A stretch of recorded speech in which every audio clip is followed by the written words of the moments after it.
taranja échec nanenjana ny fédération andraisana fepetra ary tsy manakery ny ligue n'Alamanga.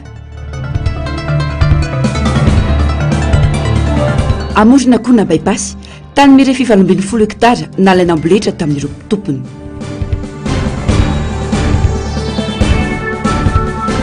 Raha ranom-pirenena fitondrana miaramila no misy amin'izao fotoana izao ho ny Général Ramakaveny. Sabotsy 17 janoary 2024 manatitra ny araba tombo kilasy tombo vavy atonga soana tanatin'izao fotoana ny fampalalam-baovao izao ampananjana sy ampitiavana no anasako anao naraka ny antsipirim-baovao hatramin'ny farany. Vaovao avy any Toamasina avy hatrany na dia avy aza ny orana ary dibo-drano ny ankamaroan'ireo tanàna dia tontosa ny fionan'ny tiky Madagasikara tao antoerana izay isany hotarian'ny filoha-mpanorona ny Marika Ravalomanana. Nandritra ity fionana ity no nanamarian'ny filoha nasionaly ny antoko fa tsy isan'ireo nanao soni ny fifanaran'ireo antoko politika ny tiky Madagasikara no mafisiny ihany koa fa manohana ny fitondrana ny antoko any antoerana mitatitra ny vaovao Germaine Menjanary sy Mathieu Prince. Ny kijany orana teto andreny vohitry Betsimisaraka androany saika dibo-drano ny ankamaroan'ireo tanàna isan'izany ny manodidina ny toerana nanaovana ny hetsiky ny tiky Madagasikara io torakandro io teto Antanambato 5 tsy nahasakana ny filoha Ravalomanana sy ireo mpikatroka tima tsy anatanteraka ny fikasana izany. Tsy asakana anareo mihitsy zany hoe orana zany e.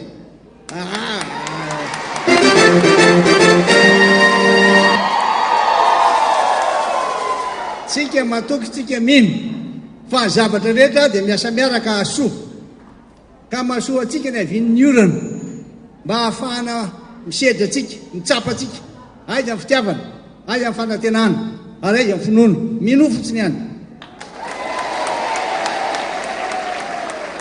ilazana aminareo fa manana maiza zany timony zany tiako Madagasikara.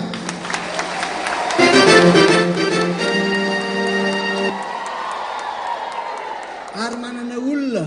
mpanohana mpanaraka tsy mivadibadika samy joro ary indrindrindrindra manana fanantenana satria tena ao anatiny tokoa zany fitiavana zany fitiavana Madagasikara fitiavana malagasy zay ny atao hoe timona fitiavana any Madagasikara firenentsika zany fitiavana ny malagasy sy mpahitandrazana amintsika koa mino fotsiny ihany hoe anareo aza matahotra.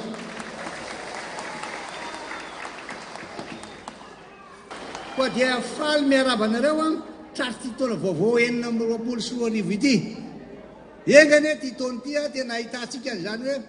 vokatra ny ezaka nataontsika zany. Tsy matahotra tsika ninona hitranga fa matoky an'Andriamanitra isika. Tsy mitsahatra amin'ny tanjaka ananana ny tanjona ho an'ny antoko tiky Madagasikara. Manana fikasana tsara ho an'ny firenena ny antoko ary oreharehan'ny taranaka faramandimby izany hoy ny filoha Ravalomanana. Zay no zavatra tsy maintsy hoesoritsika manomboka izao. Tsy maintsy esorina ao anatin'ny sain'ny olona milaza hoe olo-tokana ihany no miteny, olo-tokana ihany no milaza culte de personnalité. Zany hoe za ihany no milaza hoe za Marika Ravalomanana rehefa tsy eo tsy mandeha tsia. Ny tim tiako Madagasikara no tsy maintsy ataontsika izay mampiroborobo azy ka na tsy eo tsony ary maha-olombelona tsy maintsy misy foana ny fotoana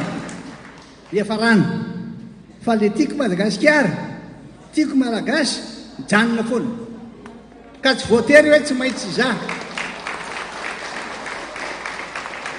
mba hitanareo nandefasako an'ireo ankizy 570 tany États-Unis nanao fiofanana momba ny leadership zay mihitsy ny ao an-tsaiko mba ho zaraina rehefa aiza manao le fameza-pasoavana nomen'Andriamanitra zaraina apetraka amin'ny taranaka faramandimby ka na izany izy ho tonga eo na tsy fianakaviana Ravalomanana ary mitohy foana ny tiako Madagasikara. Tsy maintsy hojerena ny fampiofanana ny tanora mba isy ny fanelo miampita. Efa natao ny fandefasana tanora iofana tany États-Unis teo aloha ary averina izany hoy ny filoha Ravalomanana. Anaso ny mpiarabelona ny tanjona apetraka ary ideolojian'ny antoko hoy hatrany ny filoha Ravalomanana. Izay no mahatonga hoe tsy maintsy ataontsika zay atonga ny olona isaka ny faritra isaka ny district ananana. Reo ankizy nalefa tany ivelany reny ane dia ankizy roa isaka ny région hoe. Dia zao ndray mieritreritra anao an'izy momba amin'ny politika ny ateo hoe politika dia tsy maintsy manana an'le atao hoe idéologie ny idéologiany tiako Madagasikara dia hoe tiako ny Madagasikara zay ny idéologie tiako ny malagasy fitiavana zaraina amin'ny malagasy fitiavana anyray tanindrazana ka zany tsy midika olona ray rehefa satsony ny olina dia ho aizy fa manomboko zao dia laza aminareo tsara fa hoe tsy maintsy ataontsika zay ampiofanana ny olona rehetra fa naizana hoe misy azy eto Madagasikara dia atsapy izy fa le tiako Madagasikara ny lehibe noho le olona mitarika hoe sorona ao anatin'ny tsiraray a le mpitarika no mizaozao no misehoseho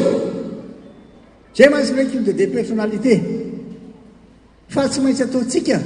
ho fantatry ny olona ho tenitrany ho retany ho redanitra politika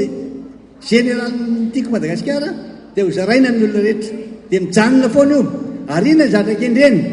zavatra kendreny dia mpandroso malagasy anangana firenena vanina misy olona tena mahay fa tsy hita izy tsy maintsy apetraka zay idéologie zay dina zany ny zavatra kendrentsika anasoa ny mpiarabelona tsy maintsy asoavana mpiarabelona ary esehoantsika ny fanasoavana zany fitiavana azy raha misy zavatra tsy ampy ao amin'ny ampitsika izy misy antony ny safidianana teto Tomasina Androany taorian'ny fampiarabanana tratran'ny taona izay natao tany Antananarivo hoy ny Flora Valomanana isan'ireo renivohitra misahana ny toe-karena eto Madagasikara i Tomasina hoy ny fanazavana aza matahotra rehefa manana tanàna tsara be satria misokatra ho amin'izao tontolo zao ny tanàna Tomasina raha mety tsy nanana anytsika dia misokatra amin'ny alalan'ny ranomasinatsika maketo anivony Madagasikara misokatra mivazatany efatra noho zany manana maizy azy aza menatra miseho zay avy any Tomasina minona reo ah matiko inareo ny zavatra resahako fa manana maizy azy Tomasina fa be fandeferana loatra dia manjary ny hafa indray a no lasa mizaozao ninona tenenareo marina zany fizeko zany ka manomboko zao izy aho ho zaraiko amin'reto mpitariky reto aoka retsika tena andiny tena tsara fa tena ampandray andraikitra ny tompotany ny oloneto izy tsy hoe tsy tompotany fa hitako mipitrapitra dia zay mahay miteny sy mandahatra ihany afaka mandahatra tsy izay tsony manomboko zao za miteny zao androany ianana zay idéologie zay ary hosoratako zay afarako mananjanaka aho raha Valomanana fa tsy voatery izy nitondra azy ary aza matahotra reo fa aiko dolo mampianatra andreo lafo reo men'Andriamanitra zay famezam-pahasoavana zay ah mba tsy ho toitena tsy ho ty vola fa mahay mionona ny zavatra misy ary malala sy misokatra ny olona rehetra dia tsy maintsy avoizitsika ny fitantanana ny tiako Madagasikara manomboka amin'ity taona ity mba tsy hanana le fiheverana ny tena ho inona ary aza menatra ianareo no milaza hoe zany etiako mena aza menatra ianareo milaza zany no mafisy ny Flora Valomanana nanoloana ireto vahoaka maro tonga teto amin'ny Magrota na mbo 5 Tomasina ireto fa manoana ny fitondrana amin'izao ny Antokotimy fa dia mbola very teto ray raha mafisiko fa manoana ny mpitondra an'izao fitondran'izao ah ary milaza nareo aty ary aingina dia aingina loatra le fitsaran'ny sasany fa aloha izy aloha anao ho hitatsika ary mbola mamerina aminareo eto koa milaza taminy aho hoe misy orinasa tiako dia hoy izy hoe ao fojerevantsika zany président amintsika miresaka zao mandeha tsy kelikely ny fanokafana azy noho izany makasitraka azy tsika makasitraka amin'ny fitondrantsika fa zao manara-maso tsika sao dia misy vililalana amin'izay fotoana zay zavatra hafa azonareo zany dia nareo zany manaraka zay toromarika président marika Valomanana amin'izay fotoana zay fa zao koa malala ny tsarana azy ah isika ianareo ka raha mahita nareo dia raha zao raha misy pirofo azo lazaina dia raha zao maninona no miteny anareo an'izany tatia no ahitana an'ireny zavatra tokony ho ampiasaina amin'ny jirama reny no ny afiny matoa zany hita reny dia avaty aminareo milazan'le izy manana andraikitra feno ny mpikatroka anaraka akaiky ny raharam-pireneny ny firaisan-kina no ahafahana miroso amin'ny tanjonapetraka ankoatr'izay nanambara ny Flora Valomanana fa tsy isan'ireo nanasony ny fanarahana nataon'ireo mpanao politika omaly ny Antokotimy ary misy fifamalina zay mahatonga antsika eto mba anao an'ilay nofokena amin'ny tapevanana mba hifamela mba ilaza hoe manomboka zao zany dia tena miavantsika misy zavatra tsy mifakazahoana aravitsika zany azo atao daholo zany satria anangana firenena vanitsika hoe aminareo anisy zava-dehibe ihany koa ny mikasika ny lalam-pifidianana zay ho ataotsika mila mailo ianareo mifanarôvina na oaiza tsy maintsy meafara amin'ny fifidianana zao transition misy zao na oelana oaingana noho izany zany zao dia efa mila mahay mirahina tsara zao ny rafitra hitantanana sy tsarana ny fifidianana tsy maintsy ho fantaritsika dia nisy nanao siniony tamin'ny zoma maly zany zay tsy fantatra tsara tonga fa tsy nanatika an'izany tsika ary tsy manao an'izany tsika tsy manao sininy an'izany nareo raha tsy mahazo baika va tia président sy ny ambaratonga zany nisy nilaza tany hoany hoe ao anatin'ny tim tiako Madagasikara dia nanao soni fa misy anjatony zany olona mpanao politika tsy manao an'izany za fa laza hoe anono ny fitolana dia mifampidignina aloha zay ho manao an'izany ny antso ako tao amin'ny union africaine or président iny zany zavatra misy an'izany anazy zany amafisiko ihany koa ny firaisan-kina misy ato amin'ny tiako Madagasikara atambaro ara ny hery fa mbola lavitra ny lalaka izorantsika izany rehetra zany dia mitaky fanovana toe-tsaina izy aminareo zany fanovana toe-tsaina zany dia ny fandeferana rehefa mba misy mitena sa dia ajao izy dia ajaina izy ary efa ajaina izy tsy maintsy manaraka tsara ny zavatra tapako ny be somary fampanjakana ny demokrasia zany fampanjakana ny demokrasia ka nahato anatintsika tsy olo tokana nanapa-kevitra etsy an-taniny hita fa potika ny tanànany Toamasina saingy azo arenina tsara ny fahavoazana hoy ny Flora Valomanana tsaroveny fa tamintsika nitondra tsisa zany teto ase nisy maio tsisa nyreny teto ay ny dada manala ny filinona reo aiko manala anio tsy fafiry ny zavatra misy any ivelany io any Hollande 10 metre ambanin'ny ranomasina misy tanina ay ny manao azy fa reny le fananana relation amin'ny olona ny manampaizana ny velany malalitsika fa masodrome ainy io satria izy efa manana teknôlôjia momban'io maviditsika satria miara-miasa amin'ireo union européenne sy firenena manambolitsika dia lazainy izy aviana reo tena mijaly reto vaoko reto amin'ny mahafampiarabanana tratrany taona dia nisy ny nofokena amin'ny tampihavanana ny fampizarana ho an'ireo tonga niatrika ity fotoana ity sy naparitaka teto Toamasina afaliana koa nandraisan'ny vahoaka ny Toamasina ny Flora Valomanana teto raha tsika mendalaneo ihany makasika izay vaovao avy any Toamasina izay rehefa vonina ny sary mirakitra izay afiona ny antokotima tany Toamasina izay fa fitondrana miaramila no misy eto Madagasikara amin'izao ho ny Jeneraly Désiré Ramakavelo tokony ho ravana avokoa araka izany ireo androm-panjakana rehetra misy mila manao ezaka ny mpitondra fanjakana mametraka ny rafitra mazava hitantanana ny firenena satria ny tsy faiza mamaritra ny tondrana ny firenena no mampisavorivory ny sain'ny vahoaka malagasy hoy izy nanamafy Narcisse Karazafy ny artanjana dia tokony hazava tsara fa direktoara militaire no rafitra hitondrana ny firenena amin'izao fotoana hoy ny Jeneraly Ramakavelo noho izany tokony ho ravaina avokoa ireo androm-panjakana sivily rehetra hatreto anefa tsy fantatra mazava hoe teteza mita sa republikan'ny fanavaozana no tena iaina ny firenena ka mila hazavaina amin'ny vahoaka izany hoy hatran'ny Jeneraly Désiré Ramakavelo za tsy milaza hoe mety na tsy mety amin'ny fahitako azy fotsiny rehefa miaina an'izany eto hoe directeur militaire zany satria za tao anatiny mety zareo mitondra amin'izao fotoan'izao no malala ny zavatra tena tany fa za amin'ny maha-olo-pirenena amin'ny traikefa zay nananako teto amin'ity firenena ity dia tany sahirana fa na zany na tsy zany miavatra teneniko foana tozy hoe tsisy mahita tombotso ny fanakorontanana tsika malagasy any no tratra farany eto ary ny olona nivelany zarany ary tsika menakavy miady an-trano raha atao hoe fanavaozana ny tanjona dia tsy maintsy faritana mazava izay tia navaozina sy ny fomba anatanterahana izany tsikaritra fa ny tsy fisian'ny lalam-pitantanana voafaritra tsara no mampiteraka savorivory sy fikorotanana amin'ny sehatra politika hoy hatran'ny fanamafisana manampitrotraka ny tsy fahamarina toerany antenimera-pirenena izay ahitana soritra valifaty politika hoy hatrany izy nanamafy na tianao na tsy tianao na ino no tenenao na ino no tenenao dia eo amin'ilay fomba fifandraisana fotsiny zava-misy dia fahitanao le valifaty politika miantony satria mbola apetraka io le izy faritra apetraka io tsy ahita valifaty politika tsisy olona ko inona ny valifaty politika ataonao zay ngely izy no mafisy Serge Zafimaova fa tokony nandalo tao amin'ny birao maharitra teo anivon'ny anteny meram-pirenena ny fanaovana ny sezina ny fitsarana avo momba lalam-pandrenana momba ireo solombavambahoaka voalaza fa tokony ho esorina ary mampametra-panontaniana ho iatrany ity mpamakafaka raharam-pirenena ity hoe maninona ireo depute sasany tsy tonga nanatrika ny fivoriana no tsy voatonona anaty ny lisitra. Ka izy mampieritreritra ihany zany zavatra zany hoe nga izy ity entina amina règlement de compte fe zany a fitantanana le antemeram-pirenena ny zavatra fantasy fotsiny a tokony nandalo le processus tamin'ny bureau permanent nandalo tamin'ny bureau permanent fe le processus ny zavatra mavarina koa misy karazan'olona maromaro koa tsy nanatrika le fivoriana mihitsy nefa tsy anatin'le liste ahoana moa zany critère natonga le olona enty anaty liste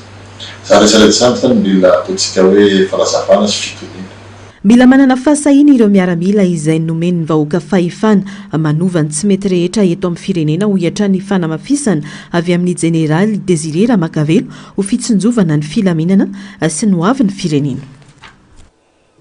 Makasika ny fianam-pirenena izay miteraka fisalasalana sy ayay ho an'ny rehetra ny tena hitondrana ny firenena ankehitriny hoy ny mpanao politika mila fantatry ny rehetra ny toerana sy ny vanim-potoana misy any Madagasikara amin'izao ahafana mametraka ny tondrozotra hitantanana ny firenena amin'ny alalan'ny fikaonan-doham-pirenena ho marika Ramiaron-Jatovo mila mandray anjara ao anatin'izany ny rehetra ka hanohitra mazava araka ny sokajiny fanampanazavana eo amin'ny sariny tahiriny. Tsy tokony homena maso ny mpitondra fanjakana amin'ny famaritana sy fanehoana ireo andray anjara amin'ny fikaonan-doham-pirenena mba tena hisy fiantraikany sy vokatra tsara ho an'ny firenena ny dinika atao hoy ny mpanao politika. Mila mizara mazava tsara ny andraikitry ny tsirairay miankina ny sehatra mizy azy mba tsy adino ny sehatra rehetra. Raha tsy izay zavatra efa voavolavola teo aloha ihany mbola hitohy ary tsy tarafana ny fandraisana anjara ny rehetra ho ny faneho-kevitra. Mila tena jerena ny mpandray anjara eny fa hoe na dia manomboka any amin'ny fokotany satria zay moa zany zavatra resahana hoe hanomboka any amin'ny fokotany io dia miakatra amin'ny commune io dia miakatra ao anivon'ny région io dia ny famarana anazy na ny fandravonana azy aty atapony fa io tena miainga amin'le acteur any ambany ary tena miangavy an'ireo mpikarakara mihitsy izay hoe jereo ireo olona tokony tena andray anjara fa aza mena maso tsy aoka ny mpanao politika aka ny any mpanao politika fa ny olona any amin'ny resaka sosial dia aloha hiadevitra any amin'ny sosial ny resaka fampianarana dia aloha ny tena mpampianatra ny resaka fandriam-pahalemana dia aloha fandriam-pahalemana ny resaka ataontsika hoe ny resaka miny dia aloha ny tena zay tsika zany hoe par secteur zany namoana anazy io. Fanararoatra hijerena sy samitrana amin'ny toerana tokony isy azy ny hoavy ny Madagasikara ny fikaonan-doham-pirenena izay atao ka mahazava-dehibe ny sy ny filaminana hiatrehana izany. Fa tena zao zany fotoana anararotantsika ny jerena manokana ny hoavin'ny Madagasikara, ny hoavin'ny tanora, ny hoavin'ny ankizy, ny hoavin'ny zanakitsika zany ao anatin'ny 10 taona na ny anatin'ny 100 taona zao zany no eritreretantsika azy ka aza maika amin'ny resaka hoe amin'izao fividianana amin'izao satria efa fanaontsika taloha zany. Tena aloha zany hanana maso misokatra tsara fo madio no etrehana ny fikaonan-doham-pirenena. Hatramin'izao mbola manjavozavo tanteraka ny toerana misy any Madagasikara hoy ny fanamafisana. Miankina amin'izay avokoa nefa ny hevitra entiny sy ny tokony ho vokatra hivoaka ao aorian'ny fikaonan-doham-pirenena. Tena tokony mazava tsara zany ny calendrier hoe teteza mita ve tsika sa tsy teteza mita aloha azava vahoaka aloha zay. Dia any anatin'ny adevitra amin'izay zany no misokatra hoe bon ao anatin'ny teteza mita zany tsika no manao ny fikaonan-doha na hoe mbola tsy ao anatin'ny teteza mita tsika izao fa ao tsika manao fikaonan-doha. Ny problème zany dia tsy mazava daholo ny calendrier rehetrarehetra amin'izao iainantsika amin'ity androany ity. Na ny calendrier tena avitana an'ilay hoe fanombohan'ilay conférence any amin'ny fokotany sy ny commission aiza rovina hoe ambara ao anatin'ny enim-bolana dia ahoana fikarakarana azy dia vita ve izay ataontsika hoe fikaonan-doha zay dia mbola ampirotoana ve zany ho amin'ny fanomanana indray ny fividianana sa fitoana fanomanana fividianana zay nataoko hoe tokony ho mazava tsara aloha zany manomboka eto hoe inona moa zany zao periodana inona moa zany zao tsika zao. Hita ny fahavonona ny fitondram-panjakana iroso amin'ny fikaonan-doham-pirenena. Efa vita ny 10 Desambra lasa raha tao ihany koa ny fanokafana izany tamin'ny fomba ofisialy saingy andrasany maro ny amoahana ny tety-andro sy ny famaritana mazava ny fomba hitondrana ny dinika.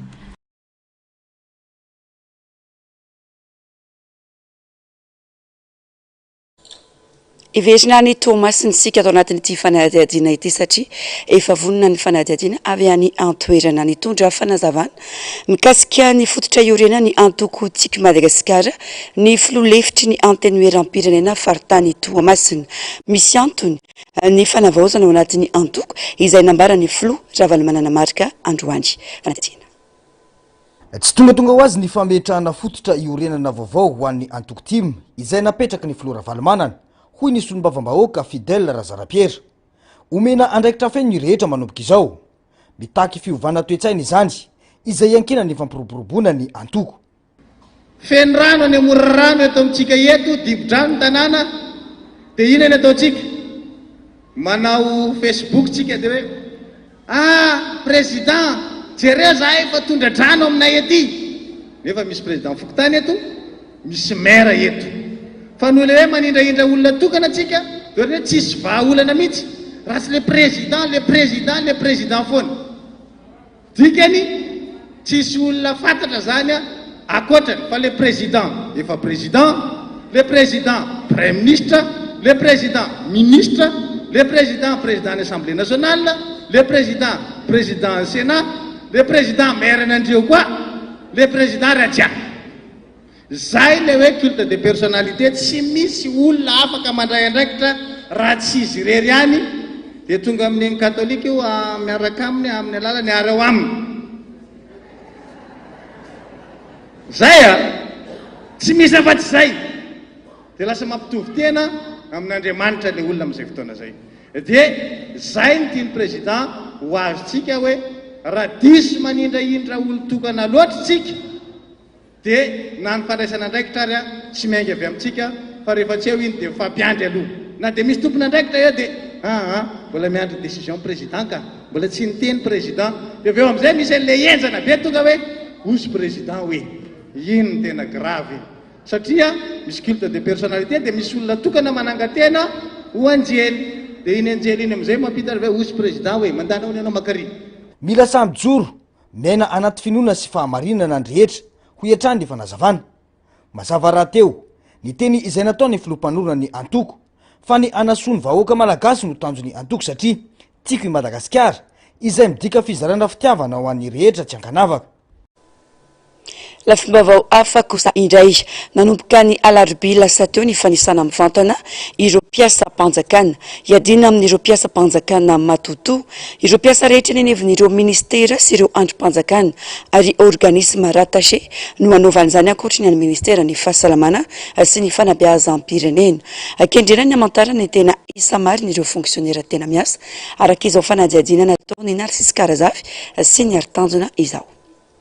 Manodidina ny 7 alina sy iray hetsy hatramin'ny 2 hetsy ireo mpiasa-panjakana raha ny taremarika farany mba azahoana isa tena marina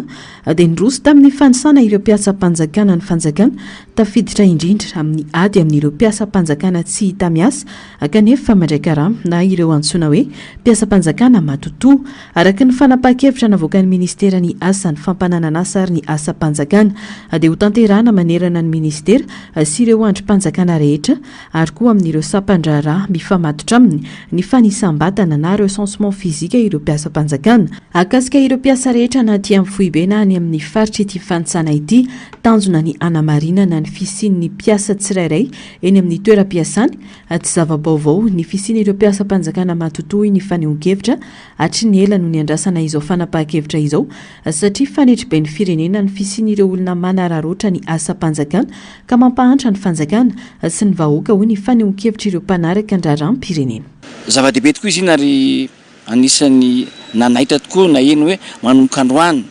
ny fanisana ny fijerena ifotony ny fijerena akaika ireo mpiasa-panjakana zay manao tsitipahatra koa ny asany zay tsy hita mihitsy fa dia fantatra fotsiny hoe misy mpiasa-panjakana hoy niany misy mpiasa-bahoaka niany fa mandray vola fotsiny fa tsy miasa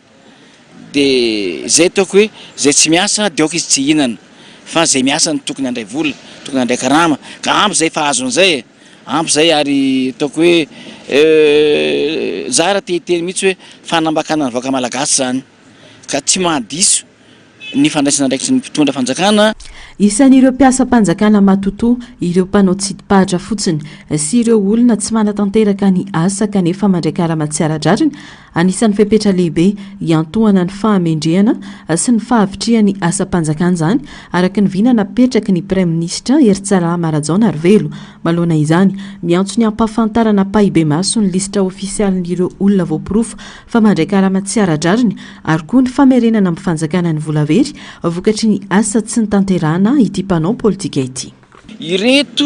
ny olona ny isan'ny olona janaka tsy voatery hoe anarana no resantsika eto hoe sarotra zany fa hoe ny isa mazava ny teti-bola mazava hoe 100 milliards isan-taona ny lany tamin'ireo mpiasa-panjakana fantaomireo.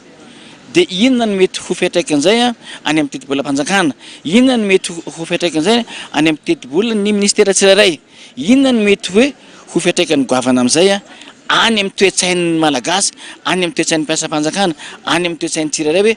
tsy tokony tsony zany hoe ho isy mpiasa-panjakana hanao tsirambana ny asany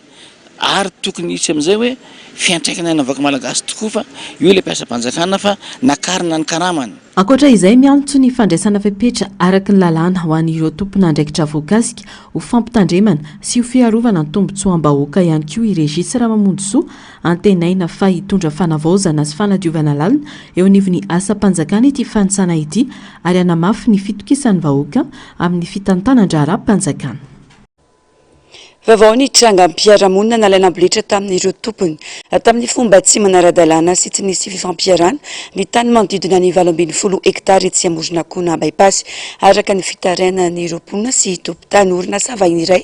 no voatontonona ho tompon'antoka amin'ny fanefena ny tan'ireo mponina sy ny voly rehetra ao amin'ity toerana ity. Tsy voafaritra mazava izay tompon'andraikitra nanome alalany io orinasa vahiny io anao fanorenana ao amin'ny tany raha ny fanazavana ary efa nanaovan'ireo tompony dingana maro samihafa saingy tsy mbola hita ny marina hatramin'izao. Fanadihadiana. Vodina orinasa vahiny iray ary nanaovan'ny fototra-avitrasa tamin'ny fomba tsy manara-dalàna ny tany mirefy 20 hektara izay na fianakaviana maro ety Amorinakoana raha ny fitarainana. Ara-dalàna ny taratasy eo ampelantanan'ireo tompon-tany ary tsy mbola nisy fampivarotana ny arahana natao tamin'ilay orinasa fa nalaina ambolitra fotsiny raha ny fitarainana. Dia nanao tsomby aloha ny olona rehetra izay nanana ny titra tamin'ny tany io dia nakany amin'ny filateksa dia rehefa tonga tany amin'ny filateksa dia ho régularisena izany situation zany. Mandraky ty ny androany nefa nanomboka tany 2023 jusqu'à hatramin'izao dia tsy nisy mihitsy le fifanarahana tamin'ny filateksa hatreto ho anay izay nanana ny tany ara-dalàna kadastre ara-dalàna tato. No mafisy solotena n'ireo tompon-tany fa tsy ara-dalàna ny fototra-avitrasa ataon'ity orinasa vahiny ity. Mitaky ny ampitsarana izany tsy misy atakandro izy ireo. Tsy mety tapiteraka ihany koa ny fionana eo amin'ireo tompon-tany sy ny orinasa ka tsy ahitana ny tena marina sy ny fifanarahana azo tanteraina momba ity raharaha ity. Tokony hajanona aloha io fanaovan'zareo fototra-avitrasa io. Ny antony dia ity tsy mbola ara-dalàna ary tsy mbola régularisé ny situation amin'ny filateksa ny fananany mazava ny tany io. Ny kadastre anay zay efa ela dia mbola aty aminay mazava tsara zany ty kadastre sy titre isan-karazany zany. Tsy zarery akory ny tompo manana tany eto manana hoe fandova eto fa maromaro ny fokon'olona ety no manana fandovana amin'ity tany ity zay mbola manana kadastre ara-dalàna. Dia efa matetika izay no mifampiantso amin'ny filateksa sy ohatran'izany fa dia miovaova foana le milaza fa tompona andraikitra. Tavela ao anatin'io asy io avokoa ny fambolen'ireo mponina mbola nanizingizina izy ireo fa azy ny tany ary ananany porovo. Voafefy daholo natambarin'ny olona ato zay namboly vary tao sy ny namany. Ahoana moa zany ny fomba hidirana eo rehefa tafiditra ao io nefa varin'ny olona ao dia raha miditra amindray zay dia lazaina fa hoe manao inona moa ty manao amboletra hiditra ao fa hoe tany filateksa io. Hatreto aloha zay dia milaza mihitsy fa tsy an'ny filateksa ny akamaroan'ny tany ao fa zay fa izy manao amboletra fotsiny. Tsisy daty io tsisy ninona. Raha ohatra tena autorisation mazava ave tsy tokony mba misy mipetraka eo daholo ny anina rehetrarehetra hoe ohatran'ireny le any ireny hoe ny maître d'ouvrage ny anina ohatran'izao ny grand travaux anina ohatran'izao tokony hipetraka eo efa tsy misy zany zavatra zany. Dia eo amin'ny mbagagy zay dia talanjony zay hoe zay hoe ty zavatra ty fa de zay zany tena malahelo. raha ny fanahazavana ihany mandehany koa ny ady kafetsehna ao amin'ny ty raharaha ity azo atao anefa ny miresaka sy mifanaraka anatin'ny fanaran-dalàna ho irom-poniny sizany e no vitsy ady manombany e zay le zavatra tsy mety e fa izy fandrirarana fotsiny le zavatra efa nisy ady varitra efa raitsy zany atao amin'ny filateksy e fa rehefa tonga tokoa anao ny acte de vente sy ny namany ny lany zareo pa zay ny lany zareo ny dossier ny tadiaviny alaina aloha aona ny dossier taninay no alena azy aloha fa io resaka varitra io fantatrareo ihany rehefa tsy eo no eo le fanaovana le acte de vente miaraka amin'ny hoe tia mivolanareo vidiny tiany zao de tsara maka hoe notera efa nitenenina anjareo le zany hoe tokony isy notera de mandeha ho azy ty zavatra ty e miantso ny tompony andraikitra voakasika rehetra araka izany ireo mponina milaza ho tompony tany ety amorona kony mba hijery sy andra iandraikitra malona ity tranga ity ankilan'izay efa nampiatso ireo tompon-tany orinasa omaly atonga teny akamaroany ireo voakasika saingy tsy nisy nandray tamin'ny ora farany nizaka ny antsoany koa ny mpanao gazety saingy tsy nisy nandray andrasana ny toy ny rara fa singa manandanja eo amin'ny sehatra iraisam-pirenena ny diplomatie culinaire ampisongadinana ny kolotsaina ara-tsakafo ho fitaovana anamafisana ny fifandraisana ananganana sy ametrahana endrika tsara ho an'ny firenena iray hoy ny mpahandro andriatsitohay manantena raha mahatoky mila homendanja araka izany ny fiofanana mifanaraka amin'ny filanitsena mba ampiroboroboana ny fampanananasa ho an'ny tanora sy tazonana ireo mpahandro manatalenta eto antoerana hoy kosa ny sekretera general ny ministera ny fampianarana mony sy ny fikarohana ara-tsiansa Narcisse Karazafy sy ny aritanjona no mitaditra amintsika ny antsipirim-baovao mitana anjara toerana lehibe eo amin'ny fifandraisana iraisam-pirenena ny antsoina hoe diplomatie culinaire mampiasa ny kolotsaina ara-tsakafo ho fitaovana namafisana ny fifandraisana sy hanatsarana ny saran'ny firenena iray manoloana izao tontolo izao hoy ny mpahandro sakafo iray fitaovana diplomatika mahomby ny nahandro nentim-paharazana sy ny fahaizana mamorona ara-tsakafo any amin'ireo firenena maro ahitana izany ohatra mandritra ireo fionan'ny tompona andraikitra ambony na amin'ny hetsika hafa fampiroboroboana ny kolotsaina ho an'ny Madagasikara mbola tsy tafapetraka amin'ny fomba ofisialy ny diplomasia mahakasika ny sakafo na dia manan-karena sy miavaka aza ny sakafo malagasy tsy ampy ny politika ampisongadinana ny nahandro malagasy avolenta ho sehatra iray azahoana mitondra ny laza sy ny fahaiza-manao malagasy ho tombotsoan'ny firenena na eo amin'ny fizahan-tany zany na eo amin'ny kolotsaina sy ny toe-karena hoy ny fanazavana tsy metsika tsiny le ankizy lasa eto amintsika izy raha karama mety 500 000 ariary 1 million ariary any andafy izy ny proposé ny olana eto zao 3 millions ariary ny faramora ao ny ankizy donc tsy fanomeza-tsiny le izy fa ataoko hoe fitezana angamba ny ataontsika fa tsy anjarako rery zay fa tsika anjarantsika rehetrarehetra media ny fanjakana no anosika an'ireo tanora reto hoe misy traso azy atao eto tsy hoe ratsy ny makany ivelany fa misy afaka fandajana ny ivelany anisan'ny tanjona lehibe apetraky ny ministeran'ny fampianarana ambony sy ny fikarohana ara-tsiansa ny fampiakarana ny tany fampananana asa ho an'ny tanora ezaka iarana amin'ireo sehatra samihafa zany ho fahamahana ny olana ara-tsosialy sy ara-toe-karena atrehan'ny tanora maro eto amin'ny firenena araka ny fanazavany Alain Rabeadza sekretera jeneraly ministeran'ny fampianarana ambony sy ny fikarohana ara-tsiansa dia omena lanja manokana ny karazam-piofanana mifanaraka amin'ny filanitsena kendrena amin'izany ny anamora ny fidiran'ny tanora amin'ny asa sy hanoanana ny politika mpanjakana amin'ny famoronana asa maharitra tena hoe rehefa vita zany fiofanan'le tanora efa ataoko hoe assure zany le tanora hoe ahita asa izy rehefa aveo dia zay tena anisan'ny zavatra voizin'ny ministeran'ny fampianarana ambony sy fikarohana ara-tsiansa amin'izao zay fiara-miasa amin'ny sehatra tsy miankina zay mba ahafahana zany mampiakatra ny fampananana asa ny tanora eto amintsika mba tsy tanora diplômé nefa chômeur tanora malagasy maro ireo mpahandro sakafo malagasy manana talenta sy fahaiza-manao eto amintsika no voatery mitady asa any ivelany noho ny karamambany sy ny tsy fisian'ny rafitra manome lanja ny fahaiza-manaony eto an-toerana ho hiatrany ny fanamafisana manoloana izany dia ilaina ny fampidirana teny any an-tsekoly ny fahaiza-miaina sy ny fahaiza-manao ara-tsakafo mba hananganana taranaka afaka mampiroborobo ny sahandro malagasy amin'ny sehatra avolenta raha omena lanja sy tohana sahaza ny fandrahoana sakafo dia azo atao fitaovana entina mampandroso ny maha malagasy maneran-tany fa nivoaka tamin'ny fanginany fédération malagasy taranja échec androany manoloana ny fifanenjenana eo amin'ny fédération sy ny ligue nanalamanga tsy manan-kery eo anaty ny fédération ny ligue nanalamanga raha nambaran'izy ireo androany noho ny tsy fanaran-dalàna nataondry fepetra ho raisiny eo anatrehan'izany raha nitapaka nandritra ny fivoriana tanteran'izy ireo amin'ny votra nandritra ity fivoriana ity ihany koa ny fitarenan'ireo kluba maromaro manoloana ny fisina mizana tsindrinila amin'ny fandraisana fanapa-kevitra amin'ny samy club. Tsy maintsy andraisana fepetra ny ligue nanalamanga no ny fanitsakitsahana sy ny tsy fanarana fitsipika amin'ny feritaranta ho ny foloan'ny fédération ny taranja échec androany.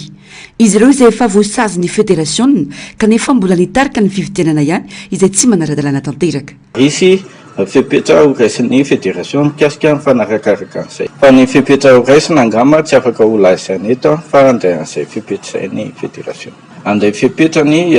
fédération. Ny fédération nefa tsy afaka anakana izay activité ho karakarainy fa andray ny andraikitra mifanandrify amin'izay ny fédération raha miny manao an'izay hetsika izay ny ligue analamanga vaovao. Tsy manan-kery eo anivon'ny fédération naraka izany ny ligue nanalamanga izay voalany farany teo hoy ny fanamafisana. Antonjavatra telo no tsy maintsy ampiarina manoloana izany. Ny alalamanga le hoe ny voalaza lany teo mason'ny DRGS dia tsy manan-kery eo anoloana ny fédération. Io zany tsy mila hoe akafanam-pa-kevitra na hoana fa tsy manan-kery eo anivon'ny fédération io ligue analamanga io. Dikan'ireo tsy manan-kery dia tsotra be. Tsy afaka manao tournoi homologué izy raha ohatra ka hikarakara tournoi homologué. Ny club na ligue rehetra eto Madagasikara na discipline iny io na discipline iny io tsy maintsy makalalana amin'ny fédération foana vao afaka manao événement anankiray. Zay ngamba fantatritsika rehetrarehetra izay zavatra izay. Donc tsy afaka manao tournoi homologué mihitsy izy zay anankiray. Tsy azo affiliation mihitsy izy amin'ny fédération zay faharoa rehefa raikitra ny fifidianana. Ary farany tsy azo invitation izy amin'ny fifidianana fédération. Dikan'izany aminay tsy mi-existe io ligue analamanga io. No tsika fon'ireo kluba ihany koa ny fomba fiasa mifanohitra amin'ny ara-dalàna ary maneho fanavakavany eo amin'ny samy kluba. Misy mizana tsindrinila ho izy ireo tamin'ny fikarakarany anandota taratasy fangatana fanavaozana ny certificat de conformité. Nafeny andota taratasy rehetra nilaina tamin'izany azy ireo kluba dia tsy nahazo fankatoavana noho ny voalaza fisina fikorontanana eo anivon'ity taranja ity. Agagana nefa ny azy ireo raha nahita kluba hafa nisitraka izany volana septambra lasa teo.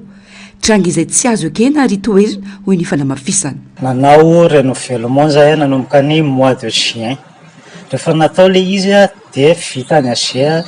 vita tao le ny étape rehetra niakatra ny dossier. Rehefa tonga nefa ny fotoana hoe tokony voan'le conformité dia tsy nahazo izahay. Satria hoe tafiditra amin'le korotana ozy ny teniny ny ao amondona échec-nareo dia tsy afaka mamoaka ny conformité izahay. Vao fakomaly zao zay nakany mbola ohatra izany ihany mivaly teny azonay fakomaly. Dia ny zavatra magaga nefa zay mois de juin nanao an'ilay izy. Nisy club Joker tononketo ilay anaran'ilay club. Mois de septembre ry zareo nanao renouvellement vita somatsara ny andry zareo nahazo fankataovana tany amin'ny DRGS. Dia io mahatonga anay miteny hoe izahay club présent eto tonga eto manatrika an'izao fivoriana izao dia mitsipaka tanteraka mihitsy ary manohatra an'izany zavatra izany satria ligue tsy manara-dalàna ny ligue izay napetraka novidinay lany tao anatin'ny fividianana kanefa nandika lalàna. Dia aminay zany any amin'ny faratapony eo niveau ny direction régionale sport mihitsy nefa ny tena mifototra izao zavatra izao nanisy sakana sy naka-parti tao anatin'ny club régional eto Analamanga. Nanatanteraka fivoriana fampahafantarana ny toetra raha mikasika ny taranja échec eto Analamanga ny fédération nandroany. Kluba manodidina ny 520 no niatrika izany. Afanany kondo sy nakanefitry ny rehetra manoloana ny zava-misy. Avy eo anivony antokontsika Madagasikara efa nijoro ary mbola ijoro izay ho ireo mpitarika ny rantsana tiako Madagasikara tao Tomasina Androany mirehare izy ireo Fatima aka ijoro hatrany Fatima hoy ny fanamafisana. Horatsika vetrany ary makasika izay fanazavana izay. mitondra teny fialatsiny be ny tanàna ny tenako satria noho ny andraikitra dia nanendry ny tenako izy izay lefitra faharoa be ny tanàna isolo tena azo androany anatrika ny filanonana manandanja ity. Ny commune urbaine Antoamasina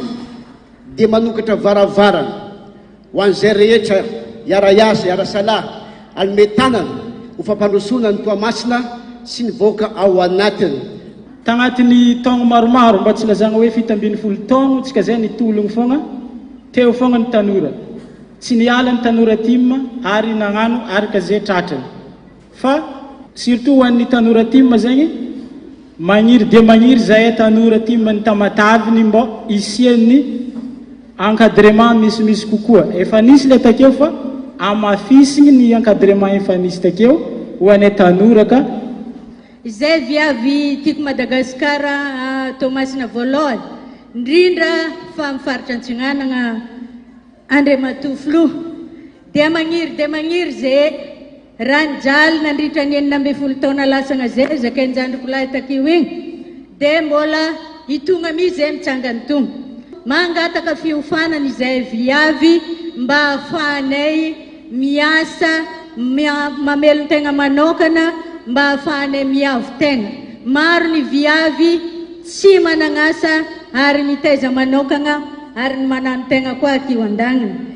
Lava ny 19 taona ary mafy désert diavitsika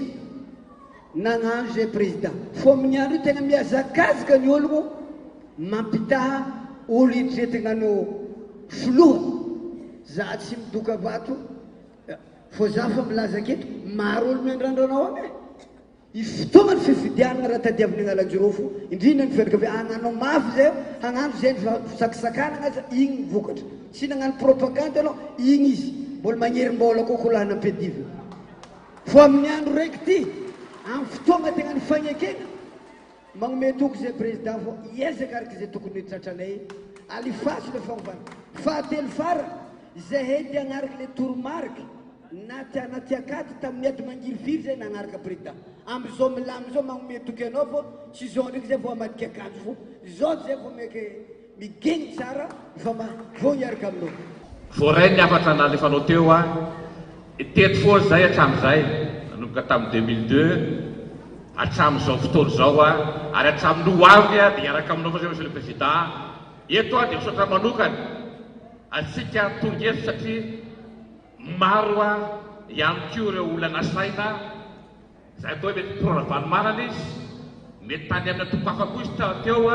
fa tena tsy nisalasazy reo namaly ny antso hoe président nay na ho avy zay androranareo makasitraka makatelanareo nandrindra ny tolona teo izay nandeha ny menasy fampirorona tsy nialy zay fa teo foana 2028 itsika ifankahitako eto fa ny fantatray efa afaka Madagasikara izao efa malalaka sika dia ampafantariny olona rehetrarehetra fa tsy misy mampatahotra intsony zao teo mpapiroro ny tondra tsy natahotra tsika zao olo-nafaky tsika io président Ravalomanana mbola matanjaka vonitsika ano anazy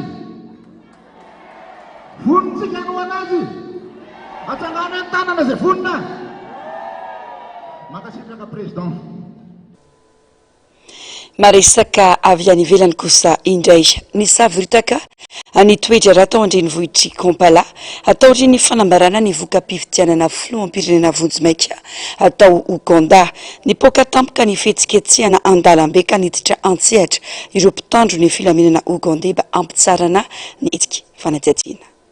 taorian'ny fanambarana fa eo ery Museveni filoam-perinasa no mitarika vonjimaika sy voalaza ho nandresy tamin'ny fifidianana filoham-pirenena tamin'ny vaty mihoatra ny 70% dia naneo ny atezerany mpanohitra sy ireo pomba azy nitondra ny Uganda nandritra ny 90 taona izao eo ery Museveni nambaran'ny mpanohitra fa feno tsy fanarahan-dalàna ny fifidianana filoham-pirenena natao tamin'ity herinandro ity isan'izany ny fanapahana ny ateriny eto ny fahatarana teo amin'ny fandatsaham-bato voalaza koa fa fifidianana feno osika satria nisy ny famelona ny alohan'ny fotoana ny vata fandatsaham-bato Nilaza i Bobi Wine kandida avy amin'ny mpanohitra fa nisy ny fakana-keriny ireo solotenany teny amin'ireo bureau-mpifidianana ary nisy fepetra ny kendrena anirenany mpanohana azy. Teo anatrehan'izany ny rehetra ny kodiarana teny an-dalambe nampiasa entona mandazatra ny maso ireo mpitandro ny filaminana Ougandais nanaparitahana ireo mpanao fihetsiketsehana teo amin'ny arabe lehibe tao Kampala. Rakotry ny setroka sy ny entona mandazatra ny maso ny tanàna na eo aza ny fanoherana sy ny fiampangana osika dia tsy sakana ho an'ny fanitarana ny fepitoan'ny Yoweri Museveni izany ka mampanany maro ny hoavin'ny demokrasia a Ouganda.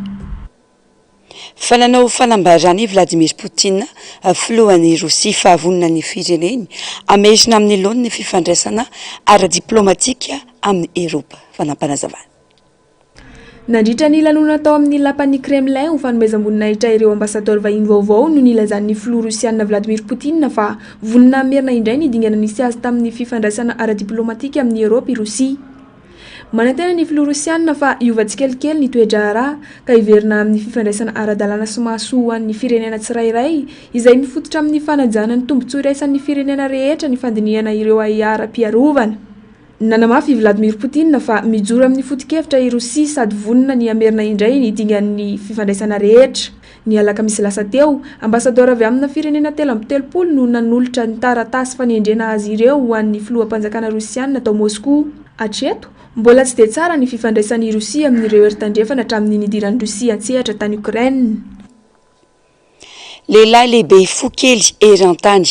sy ilay tany sira lehibe antsoina hoe Salar de Yomi ireo no hafakely entina amintsika tao anatin'ity fanadihadiana manaraka ity araoary. Sandra Badordangi no lehilahy lehibe fo indrindra teto amin'izao tontolo izao teraka tamin'ny 30 novambra 7 tao amin'ny district Salian izay lasa olo malaza eran-tany amin'ny maha olon-dehibe fo indrindra eto ambonin'ny tany azy.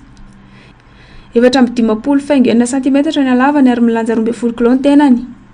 Tsy fantatra mazava izay toe-pahasalamana nitarika ny fihenan'ny halavany saingy ny fianakaviany dia ahitana olona fo ihany koa izay mirefy latsaky ny 2.20 metatra. Ny anabaviny sy ny rahalahiny roa hafa kosa nefa dia mitovy halava amin'ny olona rehetra ihany. Nipetraka tao amin'ny tanàna iray antsoina hoe Rimkoli Dangi manodidina 7 km mialan'ny Katmandu renivohitry Nepal toeran'io. Talohan'ny nahafantarana azy ho lehilahy lehibe fo indrindra tamin'ny Guinness World Record tamin'ny taona 2024 dia mbola tsy niala tao an-tanindrazana ny tenany. Mpanamboatra lamba i Dangi nandritra ny androm-piainany. Rehefa nalaza ny tenany dia nihevitra ny hitsidika ny faritra rehetra ao Nepal sy ny tany rehetra. Ary te hampafantatra ny firenena amin'ny olona maneran-tany noho ny maha-lehilahy lehibe fo indrindra azy eto ambonin'ny tany izy. Tamin'ny taona 2024 feno 27 taona i Dangi ary niona tamin'ny vehivavy fo indrindra eto ambonin'ny tany izy. I Jyoti Amge avy any Nagpur India ny tenany. Nakasary niaraka izy ireo nandritra ny famoahana ny andiany fa 750 amin'ny boky Guinness of Record tamin'ny taona 2022. Ny 13 novambra 2022 nandritra ny Guinness World Record Day dia niona tamin'ny olona lava indrindra velona amin'izao fotoana izao i Sultan Kosen tany Londres i Dangi.